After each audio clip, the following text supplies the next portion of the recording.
Every generation gets one great comic book game. I'm talking about a genre-defining comic game. And whenever we do get one, it shines so bright that it makes the more mid-comic games look like shit. Stop for a second and think about it. How many good superhero games are there versus how many comic games there are? Good games are rare, and some games just disappear from the market never to be seen again. Games that fans love, like Marvel Heroes Omega or Avengers Alliance. Games that are just doomed to be lost to time. I've made more than a few tweets knocking the current state of comic book games, and I think a few of those might have rubbed people the wrong way. So I'm gonna explain my cynicism and why I think comic games are the way they are. Well, the easy answer is money, but I think it's deeper than that. The Bible says money is the root of all evil, but I think that's only half of it. The money is just a tool. It's how you get it and what you do with it that counts. And when you play money games in predatory, manipulative ways, when you cheat the system or take advantage of legal loopholes, or when you try to play mind games with your customers, then try to gaslight them to thinking they're the ones at fault for something you did, that's Moneyball. And that's the true root of all evil. I'm gonna explain how all this connects to Squad, Gotham Knights, Avengers, and Spider-Man 2, but first we need to go over how we got here. What's the deal with all the influencer skins in Spider-Man 2? And why are the default skins in games like Avengers always so ugly, compared to the DLC skins that you buy with real money? And why are mobile games focusing so hard on loot boxes, microtransactions, and gambling mechanics? Especially when you consider that most of these things are made for kids.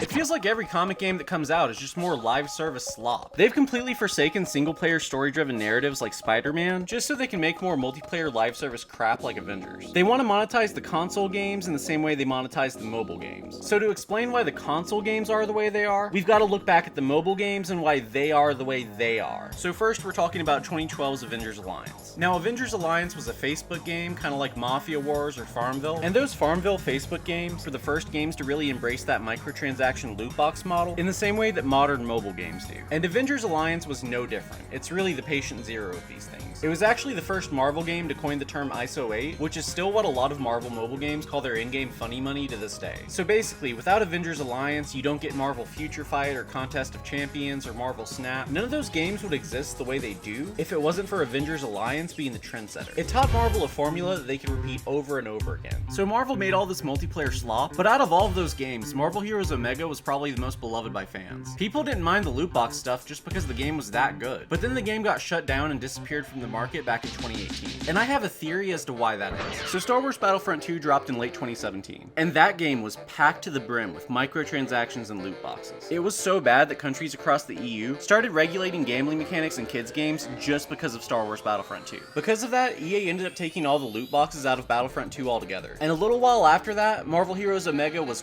quietly removed from the market. My theory is that Disney took loot boxes out of all their console games, but for whatever reason, they didn't take them out of the mobile games. And the microtransactions didn't go anywhere either.